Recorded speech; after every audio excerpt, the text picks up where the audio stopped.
Prayers for that officer. Tonight, NBC5 investigates yet another assassination attempt on President Donald Trump. This one happened Saturday night at the same place that President Ronald Reagan was shot in 1981. Our investigative reporter Chuck Goudie talked with a former Secret Service agent from Chicago who was wounded in the Reagan attack about this latest incident. And Chuck, you have new details now. Chuck. Allison, Saturday night, 31-year-old Cole Allen was facing the carpet at the Washington Hilton in D.C. Tonight, Allen is facing assassination attempt charges after authorities say he blasted a shotgun round upstairs from a dinner where President Trump and his top leadership had gathered. The sounds of gunfire echoing at the same hotel as they had on March 30th, 1981.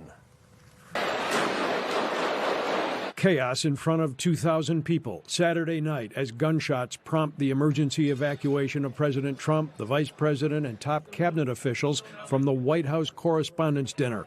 One floor up, authorities say this man, 31-year-old Cole Thomas Allen, a guest at the Washington Hilton Hotel, had fired a shotgun as he tried to breach a Secret Service checkpoint. There is no foolproof security, Chuck. I think we all know that.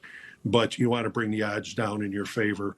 And on this occasion, I think the Secret Service is going to be well exonerated for their actions, quickly responding when someone went through the most outer perimeter, took him to the ground. This scene last Saturday, all too familiar to former Orland Park Police Chief Tim McCarthy, who in 1981 was a Secret Service agent on the presidential detail, when he was wounded during an attack by gunman John Hinckley as President Reagan was leaving an event at the Washington Hilton. Listen, on March 30th, 1981, in spite of the fact that I was shot, that was not a success either. When a president is shot, that's not a success story. Things changed after that with metal detectors, counter-assault teams. McCarthy, who now owns a Chicago area security firm, has been critical of some recent Secret Service operations, including when candidate Trump was shot in the ear in Butler, Pennsylvania. But this time, he says, while the threat may have been concerning, the incident wasn't a close call. He never got down to the level to even come close to the president.